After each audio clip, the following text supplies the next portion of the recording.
Does anybody have, Author. I have Audra's number. I have both of their numbers. I just want to start the meeting if somebody else could just talk to them. We could start. Yeah, we'll go ahead and get started. Okay. Christine, are you ready? Blake, are you ready? Yeah. Yes. Okay. Okay, this is Sean, actually, on Beth's phone. We're just making sure you're able to get on.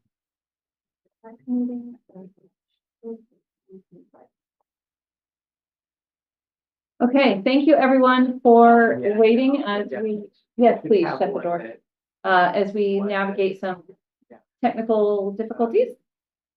We are still trying to get Larry Walker and Associates folks online. We'll resend it. We're gonna be very by the book, so defer to Christine. He has the old one, I think, right here. Oh, okay. We need to send Audra the current link. Okay, so while we're waiting for them, we're going to go ahead. Number one, call to order at 1:08 p.m. And Christine is going to do roll call. Okay, Member Pizette?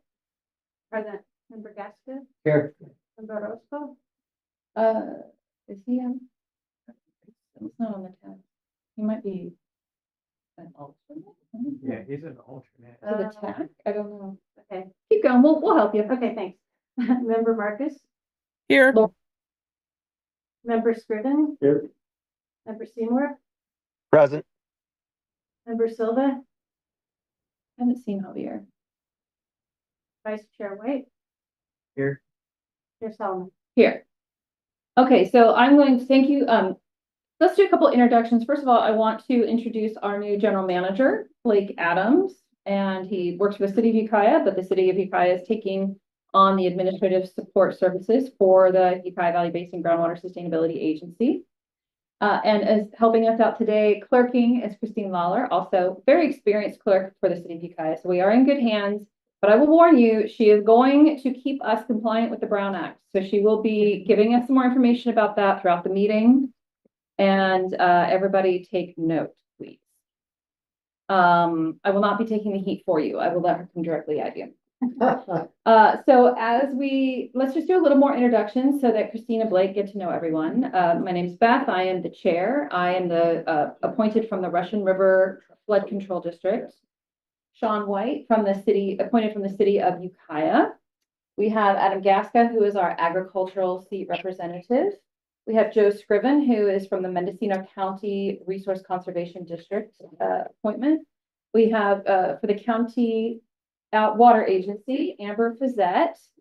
Online, these are all folks in the room. Online, we have Laurel Marcus from the California Land Stewardship Institute. Did I get that right? Yeah. Yep. We have Don Seymour from Sonoma Water Agency. There's Audra. And absent so far, we have Javier Silva, who is our tribal representative. He is absent at the moment. And Ken Todd from the Upper Russian River Water Agency seat is also absent. Now, I would also like to welcome Audra Bardsley from Larry Walker and Associates, who is one of our consultants on our consultant team. And, oh, I see, is it Camille or Camille? Camille, yeah, she's joining as well. She's part of our modeling team for Larry Walker Associates working in Ukiah Valley. Great. I see Dominic, who is our DWR, Gutierrez, sorry, is from our DWR representative regionally. He'll have a chance to talk to us later. And I see some other folks from the public on the Zoom and in the room. So I will allow you to take a minute and say hi if you would like to. You are not required to say hello, but please feel free to introduce yourself. Of course, Monica, welcome. Monica as a reporter, she's here today. Anyone online want to say hi? Dakota, I saw you unmute. Oh, hold on. We are still getting everybody in the room. Okay. There we go. Now I can hear you.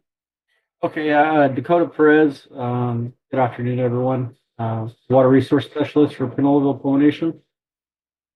Great, thank you. I see Supervisor Madeline Klein, District, is it one? One is also with us now. Thank you. Supervisor Klein. Anybody else want to say hi? Stephen Maples, Sonoma Water. Sorry, I joined late. I had the wrong Zoom link, I think. Great to have you. And I see Laura also from Larry Walker and Associates. So, oh, Madeline says she's in a noisy airport, so not nosy, but noisy. So hi. Okay.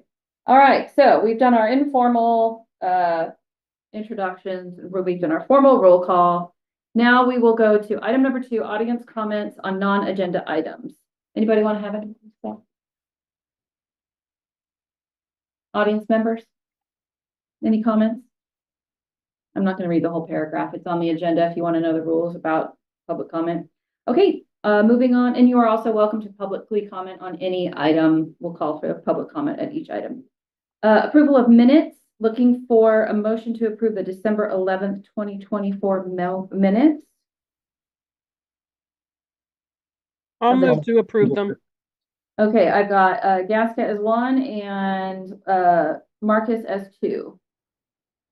And now, are there any comments on the minutes before we call for the vote? I have already let Clerk Lawler know that my name was spelled inconsistently throughout. And in number 10, item number 10, there's one place that says gas instead of GSA. All caps and gas. That shouldn't be too hard to find. And so Christine, when you're ready, you can, well, actually, we can just do. We need to roll call for the Brown Act, yeah, because you have a voice recording and so you want it record. Okay. Okay, so that was a motion by Gasca, seconded by Marcus. Member Gazette? Yes. Member Gasca? Aye. Member Marcus? Aye. Member Scriven? Yes. Member Seymour? Yes. Member Silva? He's absent. Sorry. Vice Chair White? Aye. Chair Solomon? Yes. Did I miss anybody that wasn't on the roll call list? Dawn, Laurel, Amber, Joe, Adam, Shani. Anybody missed? Okay. Awesome. We're going to get the hang of this. And I just wanted to note, I also have told Blake and Christine that the TAC minutes from March 14th, 2024, they were on the agenda for the last meeting, but the packet did not include the draft minutes. So we needed to forward it to this meeting. And with the shift in administrative support, it didn't get onto the agenda. So the next time we meet, we'll have the March 14th, 2024 minutes on there. But we like to tie up loose ends. On to new business. 4A, we're going to discuss and adopt discussion and adoption regarding order of agenda.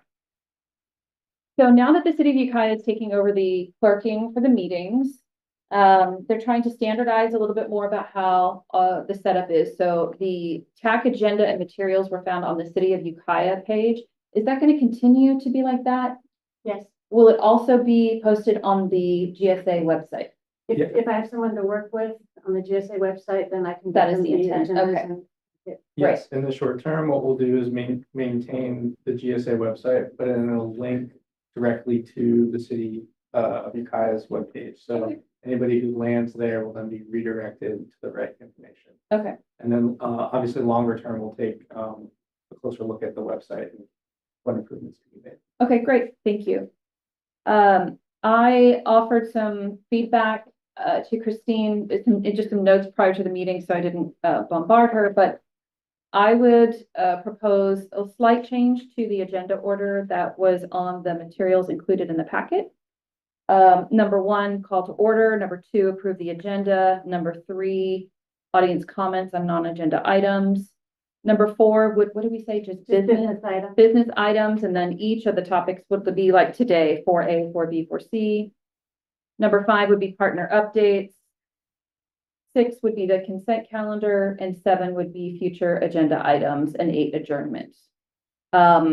We were discussing a little bit about whether we needed approval of the agenda.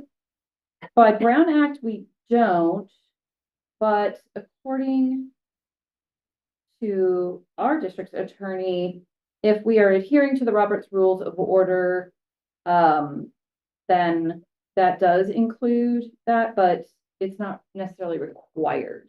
So any feedback, anyone? Do we need an approval of the agenda as a standard item? Sorry for all the boring business. I think we might as well, just it doesn't take very long and in case we do need to add an item or So change if- something. If it's posted ahead of time, we can't add items anyways, so. Unless it's an urgency item. Mhm. Yeah, and I think, what was the justification you looked up? Was something along the lines of just like affirming that we all agree on the agenda? Yes, So it's just formality. yeah. You know, it might be nice because we're all coming from such different perspectives, just that like, yeah, we all agree. It's our little hold hands and stand in a circle moment. Any objections to keeping it on there? All right, we'll just keep it on there. It'll make it easy. Let's be done with that. Okay. Any public comment on 3A, or sorry, 4A? Order of agenda. Hearing none. 4B, presentation regarding the United States Bureau of Reclamation Water Smart Grant funded Ukiah Valley Basin project entitled Creating Long-Term Water Supply Resiliency for Ukiah Valley and Upper Russian River. Laurel, I'm going to hand it over to you for your presentation. Thank you very much. Oh, can you allow me to share? Yeah. A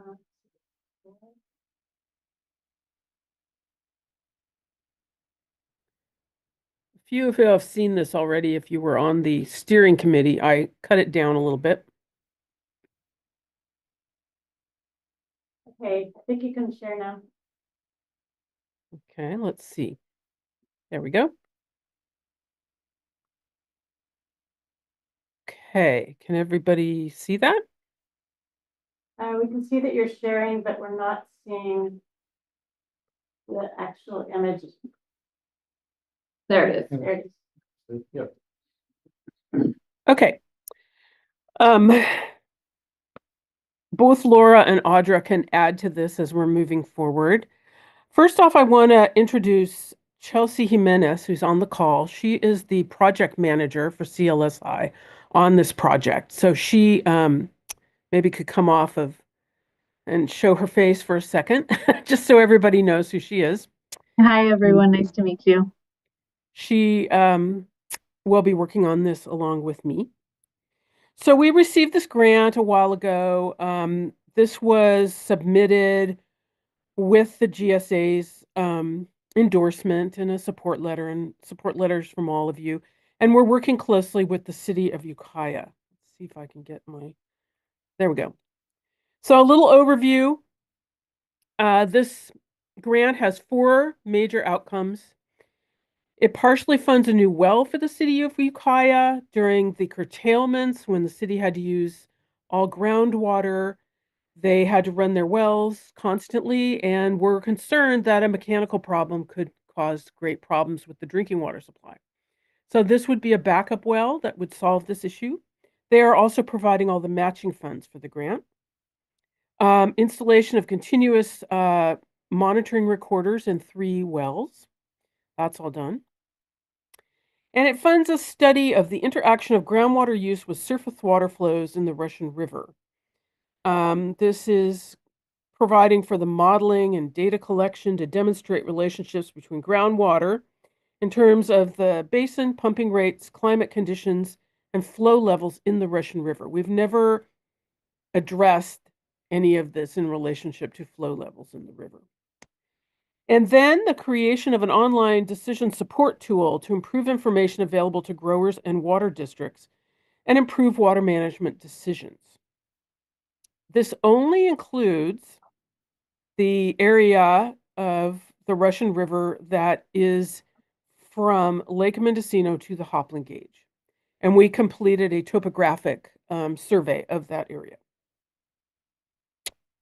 Okay, so we started out with a little bit different approach than we have today, but because of the changes in the Potter Valley project, we realized that we have to slightly change the groundwater use that we have in the model to take into account the fact that the Potter Valley project is no longer going to provide enough water to fulfill all the appropriate water rights for agriculture and municipal uses.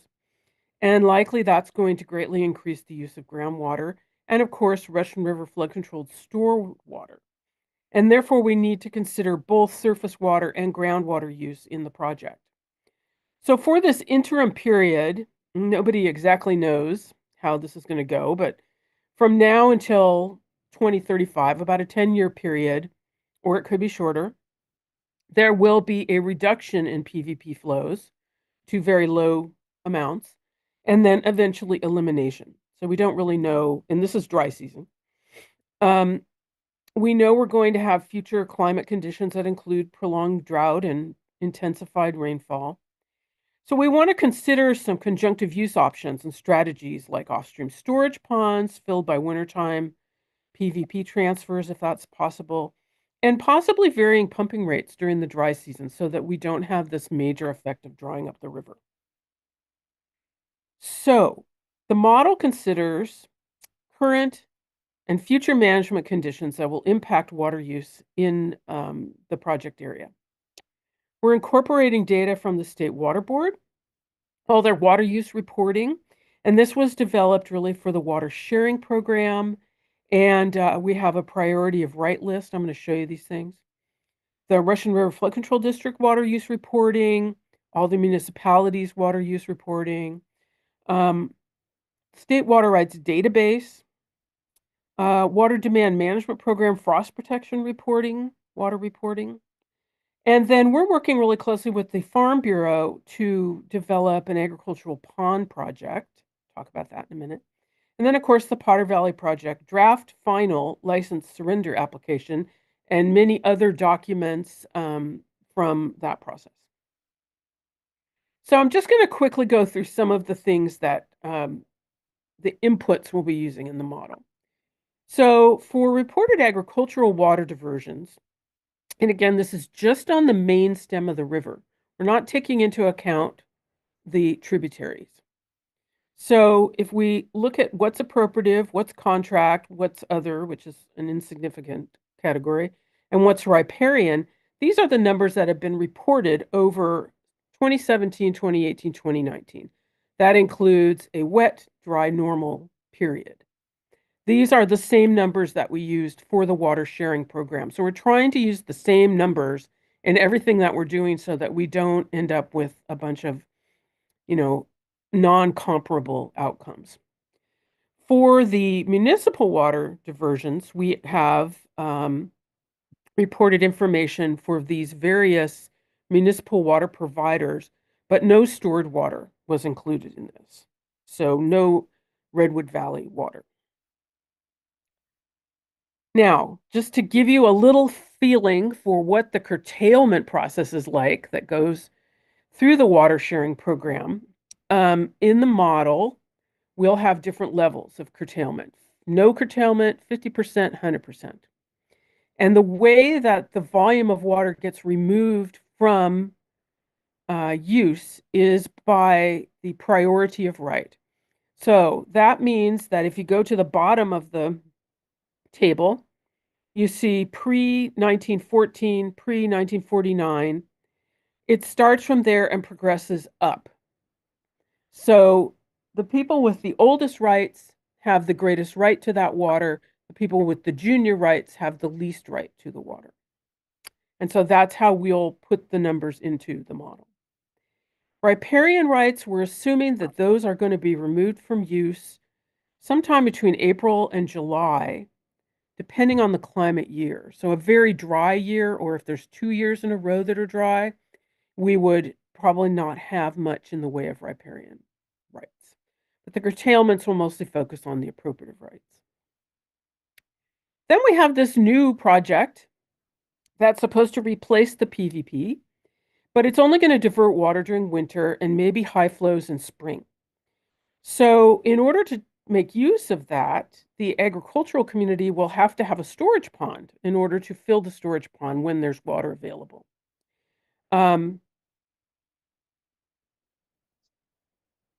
Yeah, I already said the other part. So just to give you an idea of how many people have storage ponds, we looked at all the water rights that list storage as part of this. And you see on the left a section of the Russian River and all of the appropriative rights that are listed in the state database that are for agriculture. Okay, so this doesn't include domestic or municipal. And then on the right, you can see that those are the rights that don't have a storage pond. So not, it's not a huge number. It's pretty good how many storage ponds we have. And of course, this is what a storage pond looks like if you're confused about these are off-stream storage ponds, so not on-stream. But it's basically a great big square pond, and it has to have this very expensive liner put in it. Okay, and this just gives you some ideas of the appropriative and contract water and the reported volumes that were diverted in total, and how many of those people have storage ponds and how many people don't. So there's still a lot of water diverted that doesn't have a storage pond. So that, when we started looking at this with the Farm Bureau, we decided we needed to do a survey. And that was to determine how they manage their ponds, how many times they refill it during the dry season. And for those that don't have a pond, to see if they would be interested in one, or for those that do, some of them want to expand it and make it bigger. Now, I'm not going to go through all the details of this, but this basically summarizes the parameters that we will be using in the model for the surface water picture and for some of the releases for in-stream flows. So this is critically dry, and normal. We have a few questions here, and Stephen is actually helping us fulfill those questions. So that's the only red one right now. But you can see we have certain numbers for this interim period for PVP releases. Then we have certain numbers for the interim period and hopefully in the long term for how much water has to come out of the lake. And then we have some assumptions we'll use for riparian agricultural diversions, appropriative rights agricultural diversions, and district stored water. Right now, we're meeting with people who have lots of expertise on these numbers and confirming them so that we have the best picture of what we can do now and what we expect in the future. How about if we do questions at the end, Dawn? That would be a little easier. Okay, so then we have municipal surface water use, the curtailments that we will put into the model, and then these possible future changes, wintertime PVP releases and off-stream storage. And we met with Sean and Jared Walker to discuss increased municipal demand. And their demand has gone down so much over time that we're not going to use an increase in municipal demand in the model. Now, one other little thing to notice, that for each of the climate years, we're looking at having spring rain or no spring rain, because that does make a difference. That was a suggestion from Sonoma Water. So we have some data gaps, and we're meeting with people to get through these. We will be coordinating pretty closely with the folks at the state board on how they do the curtailment, so we get that straight. And as I said, we've met with the municipal folks to work on the numbers just to reflect the project area, not all the way down to Hopland. We're going to be meeting with Beth to go through some more information on her program. And then we need some information on the folks that manage the lake. Okay, now this is the part of the presentation that Audra did last time, so hopefully I can do it. But if not, Audra, just, break in and explain it. So this is the model we've all been working with in the GSP. It's an integrated hydrologic model that uses a surface water model to determine precipitation to runoff, soil moisture, land use, recharge, and then agricultural water demand, and then mod flow, which actually looks at groundwater flow. So for climate projections, Larry Walker and Associates has worked out with DWR that we can use these pre-publication revised climate projections for this specific area.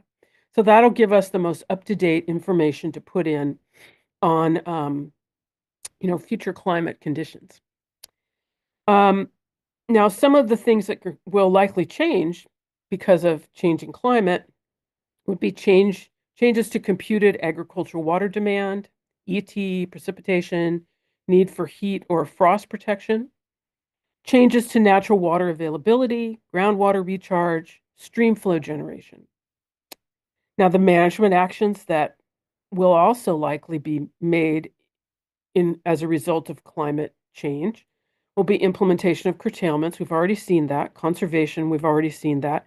And quite possibly an increased use of groundwater due to a lack of surface water. So the management actions, as I was telling you, that we're going to incorporate are changes in surface water diversions from what has been in the past to what the New World Order is going to provide.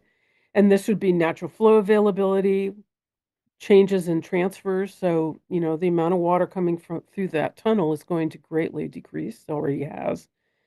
Curtailments, conservation, and then possible use of storage ponds to offset some of the surface water use from the dry season. Changes to Lake Mendocino releases could be changed by minimum flow requirements. And of course, change in transfers from the PVP and natural inflows. Now, we are looking at the location, timing, and rate of groundwater pumping. We got some very good data from the growers on this. And this could be influenced by these reductions in surface water availability and therefore increases in groundwater pumping. And then, of course, conservation. So this is roughly how we're thinking of how we'll put together the information that will go into the groundwater model. So we have this adjusted total water demand, agriculture and domestic demand, and it's going to be reduced by, conservation. We'll make an assumption on conservation. Then we're going to take away the reduction in surface water availability.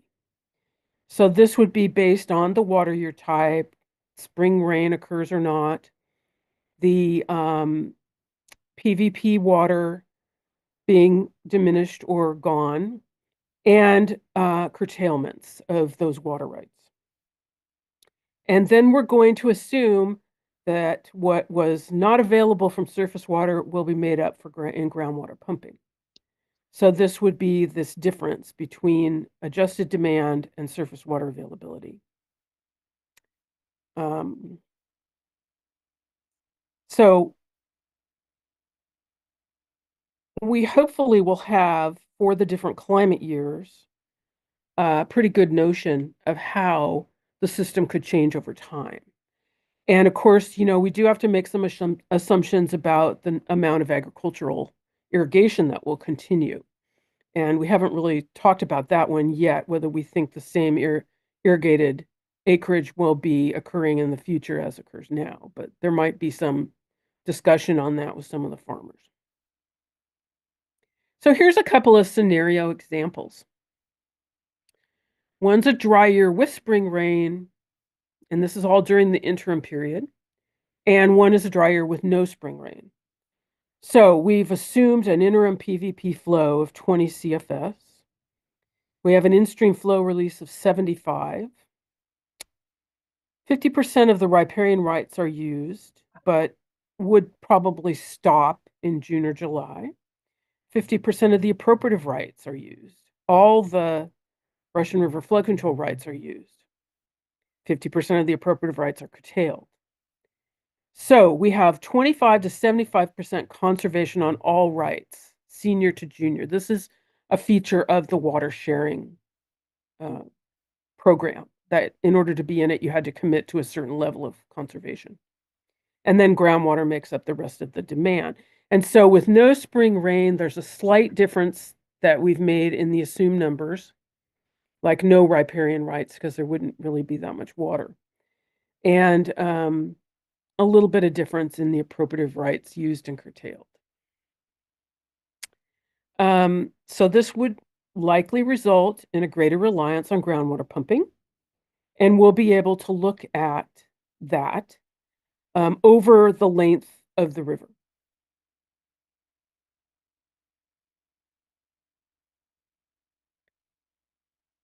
So Audra, I'm not sure I even understand exactly this slide, but I'll try here. So we want to build up to realistic scenarios that have these climate projections and, of course, the related management actions. So we're kind of starting with the low and the high, these bookends of two extreme examples for each variable. And then we will determine which of these variables have the greatest effect on the system, and then be able to, better tweak what management practices might have the greatest effect on the system. I'm getting close to the end here. The decision support tool is going to be an online tool that will be very easy to use. We're going to summarize key features of the modeling for various climate and management scenarios.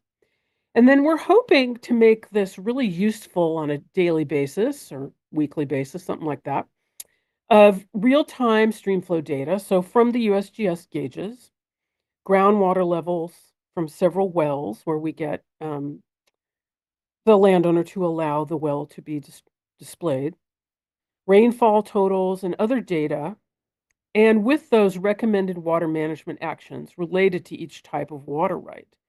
So riparian appropriative groundwater based on the current conditions. And we're thinking that this would allow users to make better informed decisions. And here's just some examples. This is some of the modeling information that would be on the decision support tool. So this is a comparison of numerous scenarios, one at a groundwater site, shown in two different ways. And then this is a single model scenario where you can see different changes. We are going to show areas of the study area, geographic areas like, groundwater area 1, 2, 3, and the effects of certain levels of pumping from each one of those, because one of the mitigations may be to reduce the level of pumping, which would require some changes to irrigation systems. But maybe instead of spending 10 hours irrigating, you spend 24 hours. So it would be that kind of a thing. So you take water out slower. Okay, here's another picture of that. Management zones. And then this is kind of what we're thinking of for this, real-time data sources. We would probably use the West Fork River gauge for declaring when there really is natural flow or when there's not. Some sentinel sites for groundwater that we would have to work this out again with the well owners. Reservoir supply show what's coming out of the reservoir. Of course, ET. We'll work out with the flood control district what kind of display or limitations we should be stating about that. And then, of course, we'd like to link or put up on this site whatever curtailments the state board is requiring. Okay, that is the end of that. So I know, Dawn, you had a question. Hold on, Don, we can't hear you. Has he been elevated to panelist yet? Oh, he Sorry just- about that. okay. Still the mute faux pas, right? 5 years into it, mute faux pas. But so you showed two tables, Laurel. One with minimum and stream flow requirements for the different hydrologic year types. So dry, critical dry, and normal. So just keep in mind for that time period, 2025 to 2035, I think it was listed. under normal water supply conditions, we're required to file a temperature change petition, change flows between May and October. So it goes down to 125. Just want to make sure that's reflected in the model. Okay. And keep in mind, obviously that's where we are right now, but in that time frame, eventually we will push forward the fish flow project, which will change all those flows probably in that time period. But right now, I just want to point that out. The other, I know that's going to change. That's why it's got 0 under long term. Yeah. Question mark. And then you had a second table with the minimum releases from the reservoir under a dry and critical year, and it was listed as 75 CFS and 25. If we're in a dry period, that minimum flow is actually going to likely be down at Healdsburg. So we're going to be releasing a lot more than 75 CFS. Right. And that's one of our data gaps that we're working with Stephen to figure out. Okay. Is what are you going to release actually out of the reservoir? Because the model just puts that number in. It doesn't, we're not going to be doing a hydrologic model of the river to figure out how to back up to the lake. So yeah, using your information would be the best way to do that. Yeah. Okay. That's good to hear. That Stephen's definitely the person to work with on giving some guidance on that. So thanks. Okay. I guess the only other thing I would add, unless Audra or Camille or Laura haven't anything, is that our next steering committee meeting will be over the summer so that we can present some of the results of this and, get more input, particularly on maybe people have some more ideas about management practices that we ought to be thinking about. But, any feedback you have, you can just email it to me or call me. I'm happy to talk because we really want what we're putting into this to be the most accurate it can be. We don't want to put a lot of assumptions from our heads into it when we have all these great people who have knowledge on lots of different subjects that relate to this. So if anybody thinks of something later, you can just email me or give me a call. Okay. Any other comments or questions for Laurel? Seeing none in the room. I'm seeing no hands raised on Zoom. If you can't raise your hand, you can just unmute and speak or wave. Nope. Thank you very much, Laurel. Much appreciated. Look forward to future on that. Before we move on to item 4C, Christine, I realized in reviewing the agenda, 4A was a discussion and adoption regarding the order. So do you need us to make a motion on that? Or is consensus sufficient? Consensus is okay. Okay, if you're sure. Before we finalize that, I wanted to ask Blake, do you need an item for like a staff report, the GM report, or would you just want to put things under the main item business? I think under business would be fine. Okay, so like if next month we asked you to have an update on how the website's going, you'd be fine doing that just under number 4? Absolutely. Okay, that keeps it simple, folks. Thank you. All right, moving on to item 4C. Just looking, we never got Javier or Ken Todd. Okay. Discussion regarding the request for proposal or RFP process for solicitation in support of the Upper Russian River groundwater dependent ecosystem and interconnected surface water project, I guess. Is that what it's who is heading that item? So I think the intent of this item was just to provide some space. I think when we're formulating the agenda, there were some questions about how the RFP release process might work. I can't speak necessarily to that, but perhaps others could. But I think it was just meant to create the space to discuss the RFP. Didn't we have an ad hoc committee, Sean, Amber, Adam? Yeah. Do you guys want to report out anything? Well, we received a draft copy and provided comments, Yeah. but that's about as far as. Who created that? West Coast. Okay, and no one from West Coast is here today, is that right? No. I'm still surprised at that. It looked, the only feedback I had, it wanted whoever gets a contract to do fish counts and biological assessments. And I said, no, that I didn't think it was necessary, that we're only looking at hydrological conditions, not biological. Was that unanimous for the ad hoc committee? I don't know, I didn't see other people's comments, but I had the same one, because it's really not a measure of hydrology. There's so many other variables for anadromous fish, just trying to connect them through some sort of study that's within the scope of this agency is not realistic. When you were comfortable with that too? You guys didn't discuss it. I We took it haven't you just discussed it. individually reviewed. Okay. I'm comfortable. Okay. So next steps is that West Yost is gonna get a new draft back to the ad hoc committee members. Now, my understanding is they were gonna take our comments and just send it, so to speak. Okay. Yeah. Blake, can you check in with West Yost and then just report back to the ad hoc committee members so they know? Absolutely. Thank you, because they're representing all of us, so we don't all have to be involved and hold another meeting. Did you want the discussion to be like sort of the process, how it would look, or is the plan that they're going to issue it, or is the city gonna issue it? They were going to issue it, was my understanding. Yes, That's and my I think, understanding. again, just the intent was just to clarify that in today's meeting. It's still, so when formulating the agenda, there were some questions about what that process might look like. So Okay. I think the discussion is clarifying that for the good of everyone. Okay, so just to confirm, what I heard was that the ad hoc committee reviewed the draft RFP from West Yost, provided comments.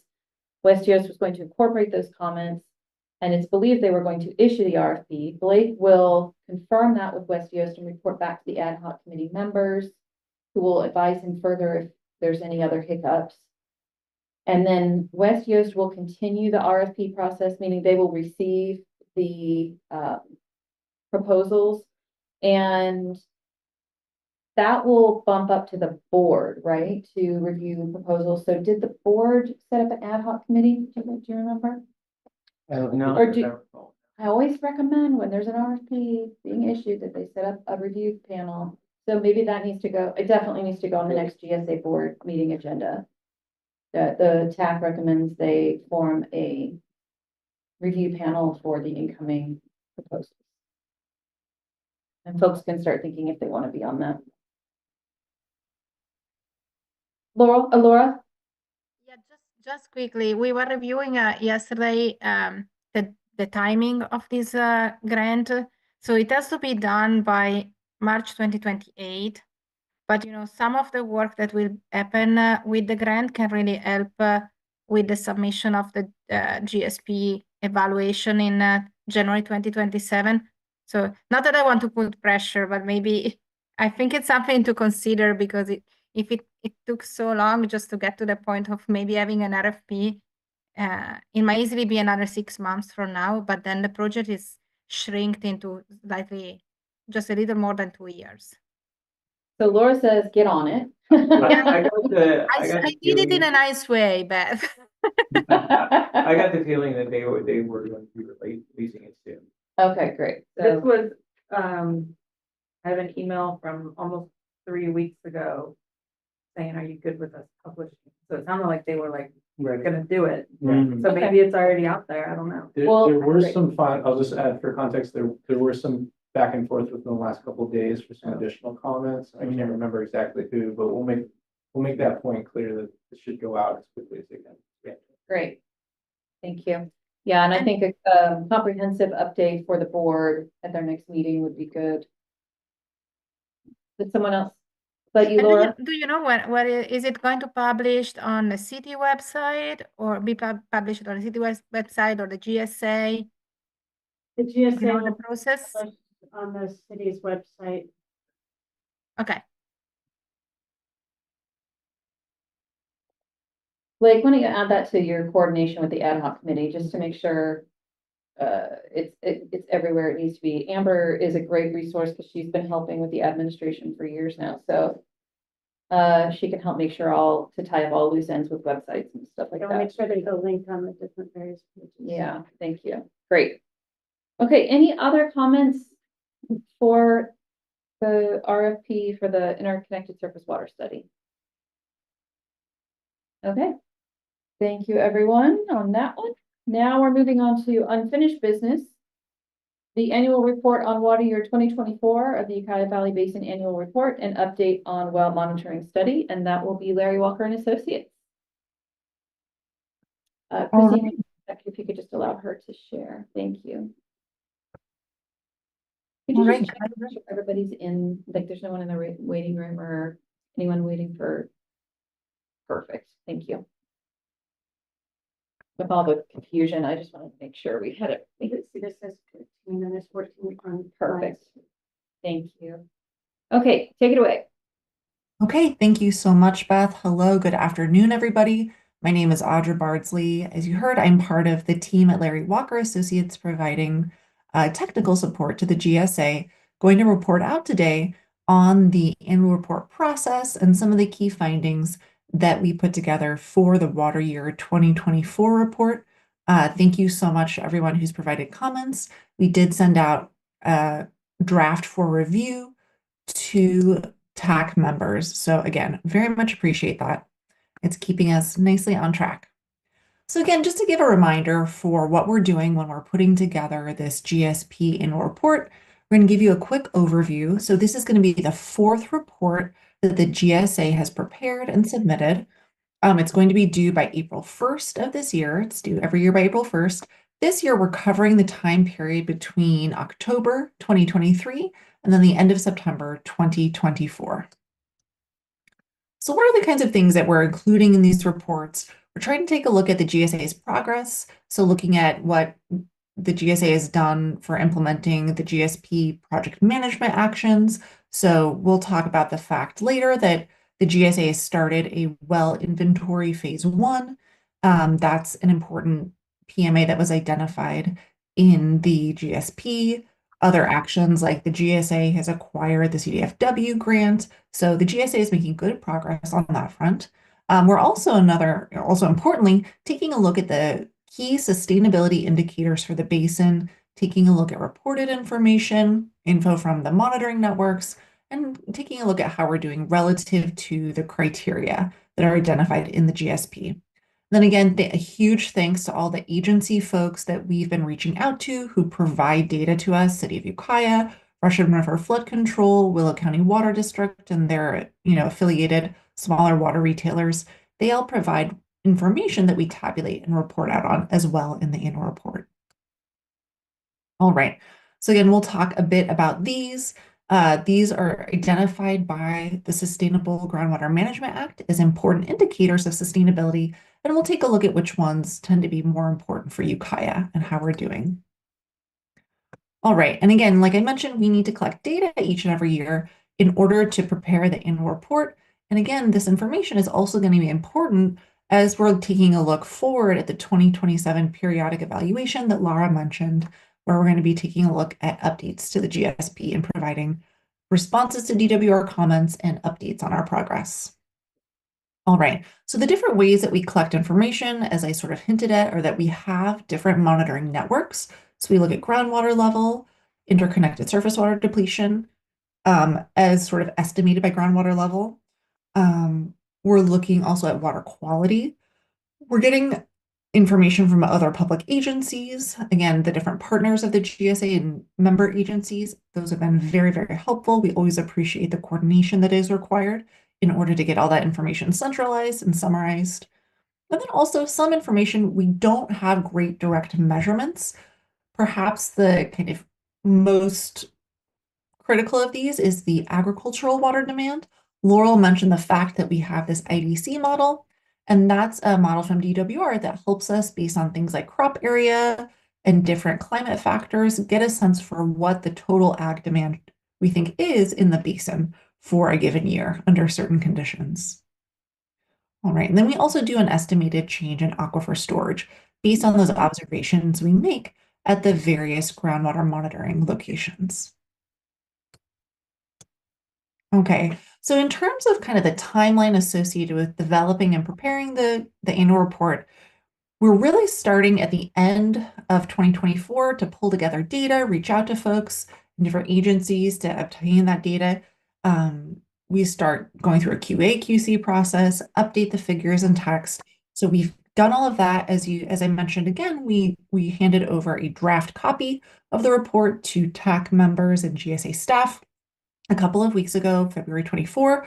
That's going to undergo review. We'll receive back comments, incorporate that feedback, to finalize the draft.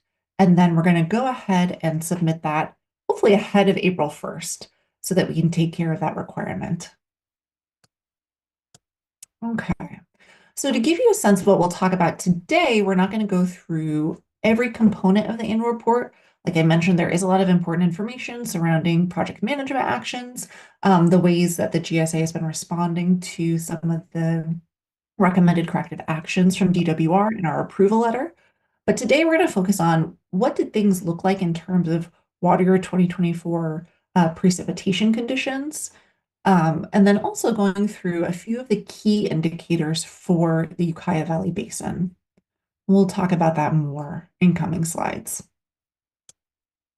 All right, so how did things look in terms of precipitation? So here is a snapshot of the total annual precipitation dating back to 2001 through water year 2024, so the water year we just closed out. And we can see that we have kind of a historic long-term average and this rolling 5-year average. And so what we notice at all 3 sites that are kind of in proximity to the basin, that we had above average precipitation both water year 2024 and the year before. And those years, those 2 years where we had above average, were preceded by some pretty serious drought conditions. So we had much lower than normal precipitation 2020, 2021, still below normal in 2022. So again, the last 2 years have been above normal, and we can see that the basin is responding. Here's a look that slightly differently visualizes, I believe this is at the Coyote Dam, the way that precipitation has fluctuated over the past few decades, and just kind of gives you a visual for the cadence and occurrence of those critically dry, and below normal years.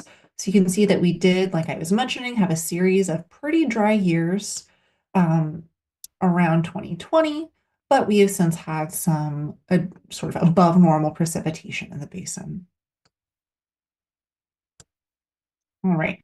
And again, just looking at how things are looking in the whole of California and especially in Mendocino County. So Mendocino County has not been in a drought condition for the past couple of water years, and hopefully that will continue at least for a few more years here. Okay, so I mentioned the fact that there are kind of preview the fact that there are these 6 important sustainability indicators identified by the Sustainable Groundwater Management Act. A couple of these aren't too relevant. We don't have to worry about them in the Ukiah Valley Basin. One of these is seawater intrusion. We're not in close proximity to a coastal zone. The other is land subsidence. It's been observed to be very minimal in the Ukiah Valley Basin, which is great.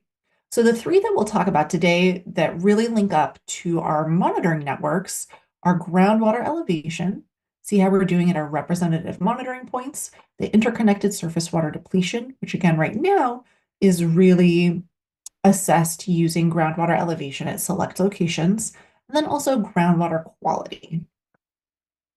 So again, storage is something that we compute. Next year with the extended model, we should be able to compute that using the model, which will be an improved estimate.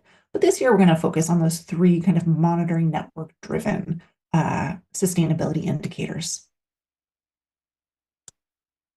Okay, so we did represent and report out to the TAC at the last, I believe it was December meeting, that there have been some changes to the representative monitoring network.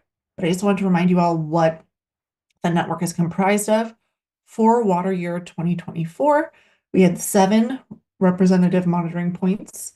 The aim is that during that 2027 periodic evaluation and update that will add more of our non-RMP wells into the representative monitoring point network.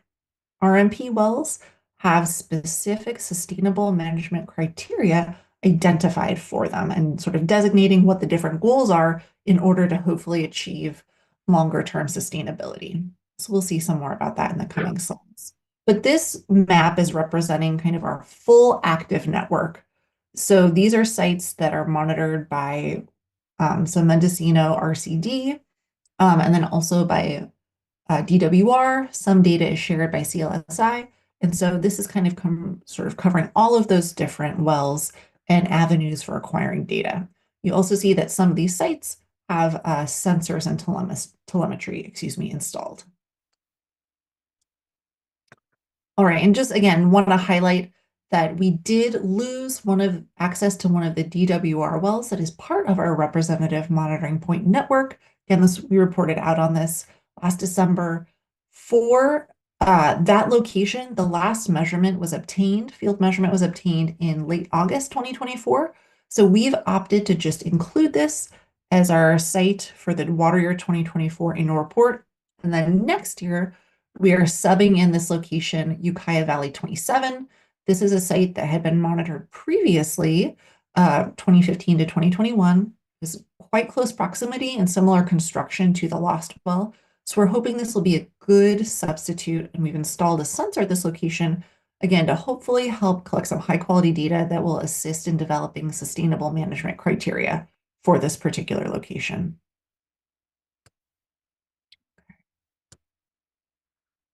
So again, when we're talking about these representative monitoring points, we have 7 in the network. One of the goals that we have for each annual report is to kind of check in and see how the groundwater level observations are comparing against the established sustainable management criteria. So the GSP establishes sort of 3 different indicators that we can use to kind of consider how things are going at these different groundwater monitoring sites.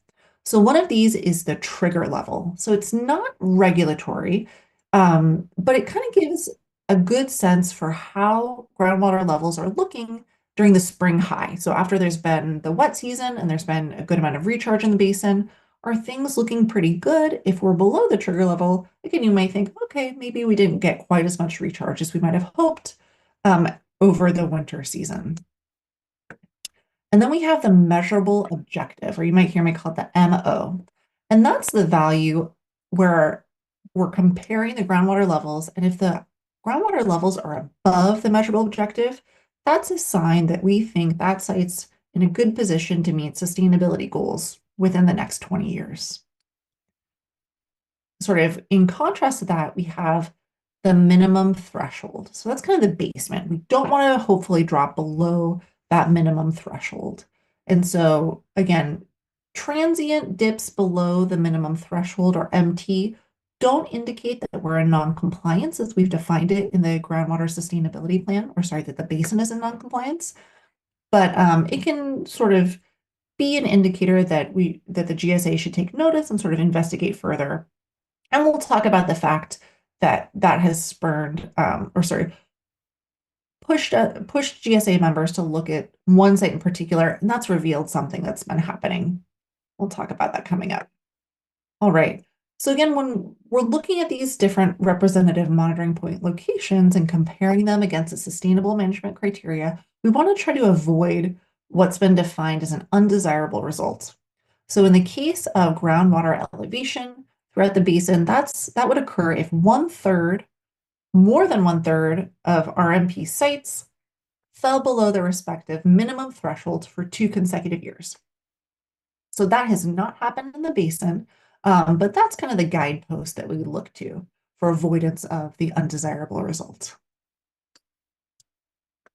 So next, now that we've kind of talked about what the sustainable management criteria are, we're going to look at these detailed hydrographs. So hydrograph is a plot that shows a groundwater elevation through time. We're going to look back at the historical records of the different wells that are in the representative monitoring point network. So for 2 of those wells, they have quite long records. So we're only displaying information from 2000 moving forward, just so that we can focus on the more recent data. And then again, we're going to be comparing the elevations that have been observed against kind of the unique sustainable management criteria that are developed for these different wells. And please feel free to pause me as we're going through if you want to look at something more closely or have any questions. All right, so we're going to sort of work our way through the basin. And this first location, the local name, we call it Ukiah Valley 32. It's a site that is kind of in the southern portion of the basin. It's an irrigation well. And I do want to note there was a change in land ownership, and it took some time for the Mendocino County RCD and GSA to reestablish a land access agreement so that field measurements could be made at this site. So that's why you see this sort of sudden dip between the measurements that were taken not long after the beginning of the new water year and then the sort of fall 2024 measurements. So my sense is that this site had good recovery. We have no reason to think it didn't. Unfortunately, those measurements were just missed, again, due to restrictions and access to the property. Access has since been reestablished, and this location now has a sensor installed, so we should be able to collect data effectively moving forward. But again, it's above the minimum threshold. Things are looking a-okay. All right, so here is another location again in Aquifer 1, kind of moving our way up the basin, and everything is looking right on track at this location. No worries here. Good recovery during winter recharge. All right, so here is another location, again, moving up the basin in Aquifer 1. And again, things are looking a-okay in this location, getting good recovery during that winter recharge and seeing spring high above the trigger level. So this is a site where there has been some follow-up investigation, and mentioned this in other meetings, but Sean White had investigated, and it does appear that there is a water district well that began operating again a few summers ago, more consistently, that is in very, very close proximity to this well, Ukiah Valley 1. And that, we believe, is the cause of these summertime lows that sort of transgress below the minimum threshold. Again, you can see that these measurements are very different from the historical record that was used to develop the sustainable management criteria. So a sensor and telemetry have been installed at this site. So for the next annual report, we'll be able to look really a lot more closely at the fluctuations that are observed, and we'll hopefully be able to see how that pumping nearby is influencing this site. Yeah, Stephen.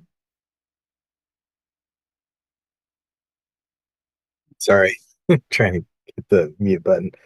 Just curious if you have an estimate of the distance between the pumping well and this one. Yeah. I mean, Sean, could you speak to this? I'm thinking it was only a couple hundred feet. Okay. No, Yeah. it's 25. Oh, it was even less. Okay. Wow. Yeah, when I say nearby, it is immediately adjacent, so. Wow. Yeah, it's right there. Gotcha. Okay. Measure it with a normal tape measure, that's how close it is. That was even closer than I had remembered. That's extremely close proximity. Yeah. Thank you, Sean. All right, thanks. All right. So again, we can see that change in conditions for the surrounding wells seems to very much be impacting this site. All right. And again, that's something that we can address in the 2027 periodic evaluation. We will have a couple of years of high frequency data collected at that point. And so we'll be able to sort of get a much better picture of what's happening. All right. So moving through again, we're up towards the top of the basin near Redwood Valley here. This is a DWR location. So you'll see here that I noted we had some kind of, there was, I guess I should say there was a new survey conducted at this well. There were some inconsistencies in how the new measurements were being applied to the observations at the well. So we've been in touch with Dominic and DWR. I think we've obtained some clarification. For this particular graphic, this is just applying the old survey information across the entire record. Fortunately, the way that we evaluate the sustainable management criteria is defined as the feet below ground surface. So that should all remain consistent, and things are looking okay at this well. But again, we're just going to be working with ensuring that we have the most updated information and we're consistent with DWR. And so that is a work in progress, but we've made contact and received some helpful information. Okay. And then again, here is another DWR, monitored site that's part of our representative monitoring point network. You can see things looking very good at this location. Again, unfortunately, the last measurement was obtained in August 2024. This is no longer part of our network, but it's been a very helpful site in terms of having multi-decade record to see what's happening in this location in the basin. And our hope is that by substituting it, and bringing in the Ukiah Valley 27 site, which is about 1,000 feet away, completed to a similar depth, we'll essentially be able to kind of pick up where this record leaves off. And again, we've installed a sensor in the new replacement well. And then here, there was another destroyed DWR mid-basin well. So this was a site that, according to records on CASGEM, had been destroyed during a construction project back in 2018. And so we needed to select an alternative. So our proposed alternative for now is one of the sites from the city, municipal well number 9, aka Ukiah Valley 36. So this just shows the observations. Things appear to be fluctuating within. Uh-oh. Audrey froze on us. Oh. Oh, I froze. Yeah, you said we caught you till it appears to, I think you're going to say follow the typical seasonal fluctuations. There you Thank go. you for letting me know that I froze, Beth. Sure. And so this is a location where we'll be assessing the observed data and establishing the sustainable management criteria during the 2027 periodic evaluation. Okay, so that kind of takes us through the different sites in our groundwater elevation representative monitoring point network. Here's a quick snapshot. Again, we don't have criteria established for Ukiah Valley 36 yet. All the other sites look like they are nicely on track.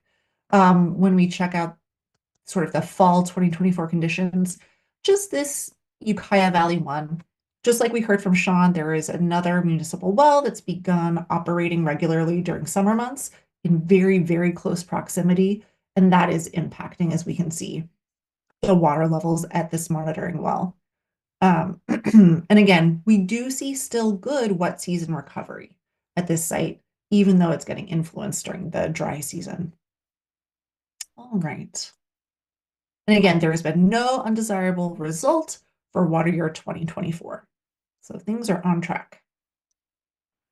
All right, so let's take a look at our next sustainability indicator that we're going to cover today, which is depletion of interconnected surface water. So as identified in the GSP, for kind of the first 5 or so years of implementation, the GSA is using 3 groundwater wells as essentially a proxy for interconnected surface water depletion. So trying to gauge groundwater elevations and keep those within the desirable range of the sustainable management criteria. And so again, because Ukiah Valley 1, the site that we just talked about getting influenced by another municipal well, is also in this network, that's the only reason that there is a red site included here, because it did dip below its minimum threshold. Again, we have an understanding of why that's happening, but we still don't have an undesirable result. So again, in the case of that interconnected surface water monitoring network, that would be if more than 1/3 of RMPs in the basin fell below their MT for 2 consecutive years. And I'm going to point out the way that sensor data has been really useful at Ukiah Valley 34. So this is a site that is not in our groundwater level RMP network. It's kind of in the broader groundwater monitoring network, but it is one of the interconnected surface water RMP sites. So I'm going to show you, I've been working with the folks at Mendocino County RCD. They've been super helpful as we're kind of comparing field observations that get submitted to the Sigma data portal against sensor data and against their, this well's established sustainable management criteria. So what you see here is high frequency groundwater elevation data for the site that I was just pointing out. And you can see that I'm displaying data from kind of mid 2023 through late into the water year of 2024. And you can see that during the spring high, nicely capture kind of a static water level, and many of the other measurements do. But for kind of the fall low measurements in 2023 and in 2024, the field measurement that was made happened to capture a depression in the well during active or very recent pumping. So in looking at the data as we were going through and compiling the annual report, we suspected this was the case. We were able to get on the phone with Mendocino RCD, talk about what kinds of conditions they observed on the day that the sample was collected, and then do this comparison with the 15-minute high frequency data and be able to see that even though this field measurement does dip below the minimum threshold for this site, really the static recovered water level is much different. So it's many, many feet different, and that actually is not near the minimum threshold. So that was able to allow us to see that really this field measurement, while helpful for things like calibrating the sensor, making sure there's no drift, it isn't really representative of the static water level during that time of year. And so we've been in conversation with the field staff over at RCD and talking about the importance of including notes whenever possible if there is suspected current or recent pumping that is occurring at any of the monitoring sites, because it's really helpful to be able to go back and sort of make sure that we're best capturing and representing the static water level conditions at our monitoring sites. All right. So our last sustainability indicator, thank you so much for bearing with me, everybody, is groundwater quality. So as a reminder, during GSP development, two constituents were identified as sort of important indicators for the basin. These are measured or meant to be measured annually, and they do have sort of associated with them sustainable management criteria. So metrics that we can compare against to make sure we're on track to meet sustainability in the basin with regard to water quality. So again, specific conductivity, if you don't think about this very often, that's just a measure for how, sort of a proxy for how many dissolved solids, how salty the water is. And nitrate is a common fertilizer that could potentially, there are other sources as well, but it could potentially make its way into the subsurface and groundwater aquifer. So there are 16 wells in that network. That's going to include those UVB GSA wells that were drilled with technical support service funds from DWR, and also data from kind of small retailers and municipal observations that are made in their groundwater production wells. There are also three constituents that are naturally occurring, geologically derived in the basin, so boron, manganese, and iron. And these are also monitored periodically. The goal is about every 3 years.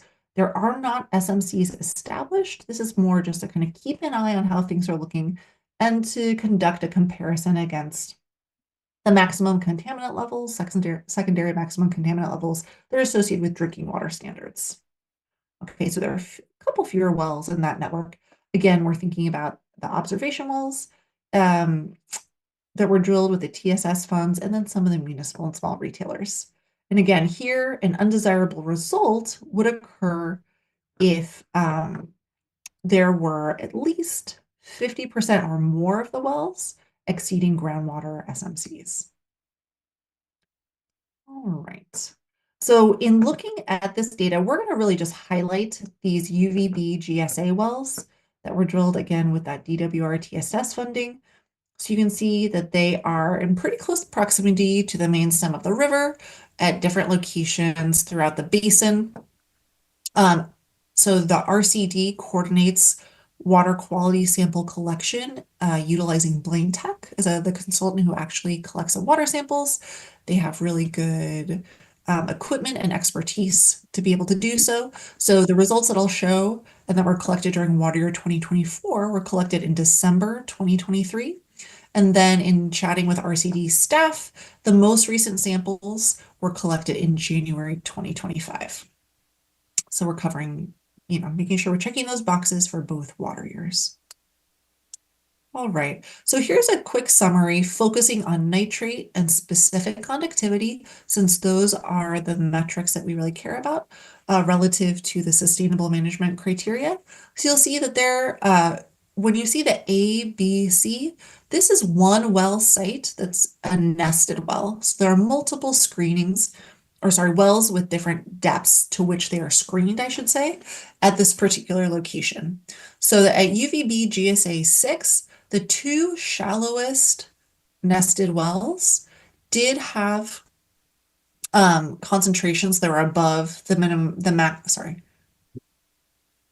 In this case, I believe it's a maximum threshold actually, because groundwater we're looking down, concentrations we want to be below. And so in this case, it was just the two shallowest, so there could be some influence. And just as a reminder for where this location is, it's kind of towards the upper part of the basin. I think it's like East School Way is the road off which this location is. And so again, slightly elevated. I believe the threshold is 10 milligrams per liter. And so we're not in undesirable results, but just something that we noticed. All right, so kind of give a quick overview of what we covered today. Precipitation was above normal for a second year in a row. We did not observe undesirable results for any of the sustainability indicators that are relevant for the Ukiah Valley Basin. We did see that, having some sensor data does prove very valuable in identifying field measurements that are influenced by pumping and just kind of better characterizing what the representative static groundwater level is for our different locations in the monitoring network. And so we will continue to coordinate with different agencies like DWR and RCD to better understand the conditions associated with field measurements and make sure we're representing these as best we can in the inner report and in the model. Great. So as a quick bonus, how are we doing on time? Let's see, 2:22. 2:23, I think we've booked up to 3 if we have to go to 3. Okay, I'll be very quick. I just wanted to show that I'll only show one of these. So for those same GSA wells that were drilled using the DWR Technical Support Services funds, those locations have sensors. And so I just think it's interesting to take a look at the recovery that we observe. Here's one example for one of the sites in response to precipitation. See how quickly some of these locations do respond to precipitation input in the basin and how we can have pretty substantial change in groundwater elevation just over one water year. So that was just one more thing that I wanted to point out as important for this particular basin. All right, well, thank you, everybody. That concludes our overview of the inner report. Happy to answer any questions, and thank you so much for your attention. Yeah, Laurel. Great, thank you, Audra. Hold on one second. So I just want to let everyone know, I'm going to take comments and questions from the TAC members first, and then we'll go to the public audience. Laurel, go ahead, thanks. I appreciate you showing the difference between continuous monitoring and instantaneous monitoring. And I wondered what the plan is to stop doing so much instantaneous monitoring and switch over to instrumentation, because the difference in the data that you're getting is so phenomenal and it's cheaper, I would imagine, or at least similar in cost. So is there a plan to instrument the wells that the RCD is measuring every month or whatever they're doing? I think we're moving in that direction, Audra, right? So Yeah, little so by we- little, Laura, the idea is really to have almost everything continuous. So Yeah, I mean, it just doesn't make sense to spend a lot of money doing these monthly measurements that really don't tell you very much. When you can So put it's- an instrument in and have it So do it's- it for you. Yeah, and so the board did direct LWA to install sensors for any RMP sites where we're able to. So I gave an update at the last TAC meeting, so I won't reiterate, but we've made good progress.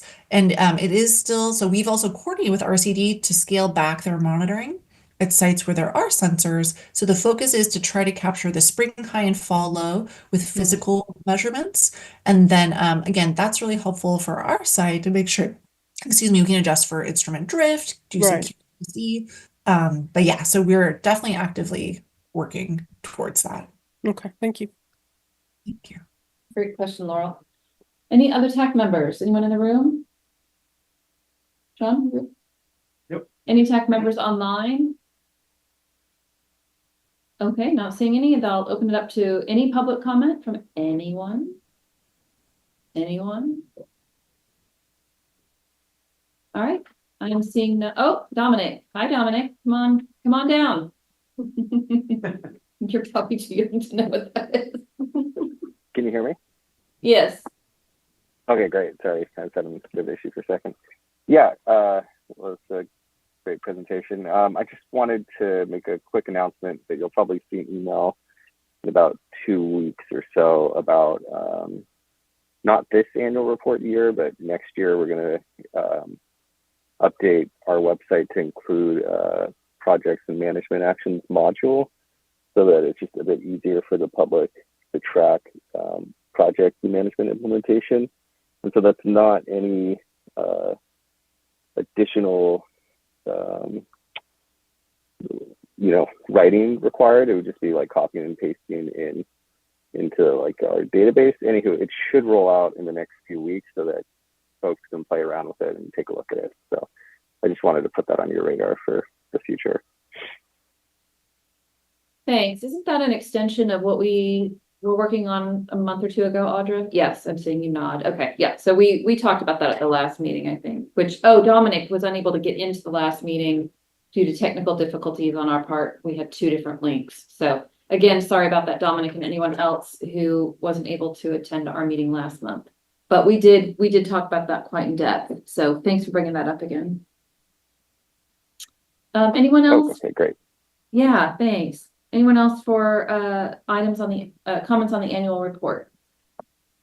Okay, so that's going to be submitted by Blake soon, right? And once you've got your finalization, and that's before the next board meeting. So no further action is required on that, right? It just goes in. Great. Woohoo! All right. Thank you very much, Larry Walker and Associates, Laura and Audra, and we have another LWA person doing Camille. Thank you. Thank you all for being here. We're going to move on to item number 6, member announcements and reports. To kick this item off, I think, Christine, would you like to discuss the Brown Act a little bit under this item with us? Sure. I was thinking that actually I have a really great summary that's provided by the League of California Cities that maybe I could send out to the members so that you could just be aware, and then maybe I can pinpoint some things in an email. That's great. So I just want to remind everyone, this is considered a Brown Act body because the appointments are made, because we advise the GSA board, and that is an elected board. So there are some attorneys in the state who say TACs don't have to be Brown Act, but our attorneys say yes. And I verified that with my district's attorney, who also suggested yes, very strongly. So that means if you're sitting on the TAC, the Brown Act requirements apply to you, meaning there are some specific rules about participation online versus in the room. And I would say one of the things we need to consider, because several people are out of the area and they're calling in, zooming in, that are on the TAC, can they attend but maybe not be part of the quorum, and we can still? So we can actually, they can attend by the old Brown Act standards, where they just provide their address and I print the address with the agenda, and they're willing to open their door to any public members who show up. Then it doesn't matter where they are. It's fine. Yeah, and that Laurel and Dawn, I think you two are pretty much, sometimes Javier, are the two that would impact. So that's really kind of funny, but okay. Yeah, I have a feeling nobody's going to come to my house, but yeah. Yeah, and it has to be ADA compliant. And so Laurel, Christine will help you with that, figure out what's the best way. But I think what we might end up doing is, when you have exhausted your exceptions to the rule, is that you're just not considered part of the quorum. But as far as things go, because we don't really make decisions here other than voting on the minutes, really, and the agenda, you'll still participate like a full TAC member, if that's okay with everybody. That's what yeah. Okay, sound good? Yeah, we've had it before where a member couldn't participate as a member and then participated as a public person. So they were under the restrictions of only being able to comment during public comment. Perfect. Yep. Okay. So that also includes mandatory trainings and things like that for those of you who are not familiar with the Brown Act. So Christine will get us the information on that. Just a little bit of an update. The facilitation support services ad hoc has been working with the consultant Stantec to develop the scope of work. And I think that's probably going to come up on the next GSA board meeting, a little bit more about what's going on there. There's some updates to the bylaws, there's some outreach and engagement, et cetera, et cetera. Strategic planning, that might be fun.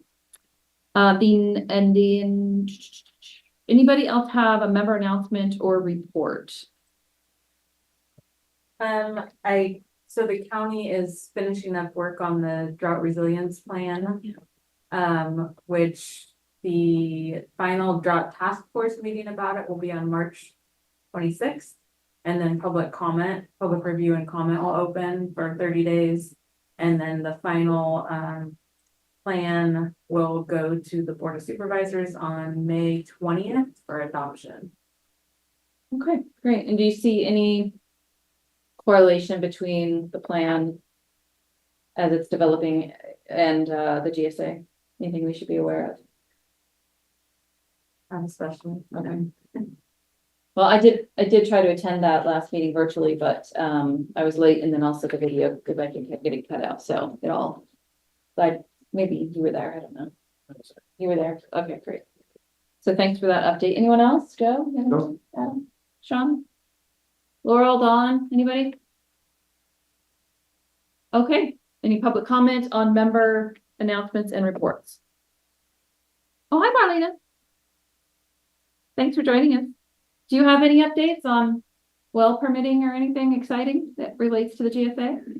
No, I'm just trying to keep EH in our lane, so to speak, for some, probably well-intended concerns about managing groundwater across the whole county.